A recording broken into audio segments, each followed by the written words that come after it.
Hi, I'm State Representative Paul Thissen, and I just wanted to give you a quick update on things that have been going on here at the Capitol this week. The big news this week was the state budget forecast came out. The budget forecast shows that we have a temporary surplus for this year of several $100 million. The good news from that is it's actually going to start to repay the big debt we took out when we borrowed money from our schools last year to end the shutdown, the budget that ended the shutdown. The more important thing, though, to pay attention to in that budget forecast is the fact that we haven't really solved our long-term budget problems in the state of Minnesota. We have over $4 billion that we're going to have to make up somehow when we come back in the legislative session coming next January in 2013. And it's because the budget solution that ended the shutdown didn't responsibly balance the budget, didn't do it in a way that solved our long-term problems, but used one-time money, used gimmicks, used borrowing money from our schools and putting money on our state's credit card. That's not responsible budgeting, and we're seeing the results right now. The bottom line is that we're going to be coming into the 2013 session in exactly the same place we came into the 2011 session.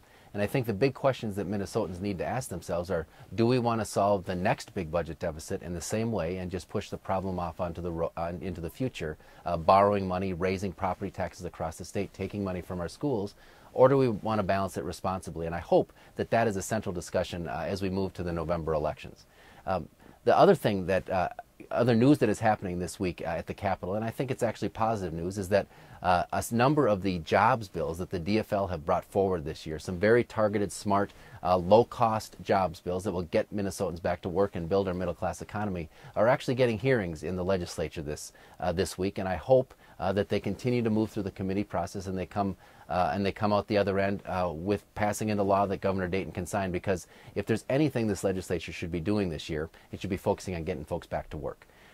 Getting this middle-class economy growing again, getting money in the pockets of the folks that actually keep our economy going, and allow folks to live the kind of quality of life that I think most have come to expect. One last thing that I think is really exciting news that happened this week is the DFL legislature proposed a package of legislation to deal with the ongoing foreclosure crisis. There's still too many folks who have worked hard all their life, and because of circumstances in recent years, they've been laid off. Their home values have declined significantly because of things beyond their control, are struggling with foreclosure and the threat of losing their house.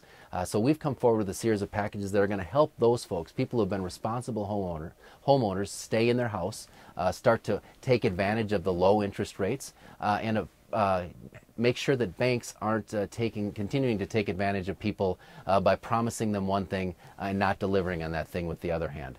We need to bring accountability back to our home buying process, and we need to make sure that accountable, responsible homeowners are getting a fair shake in this very tough economy.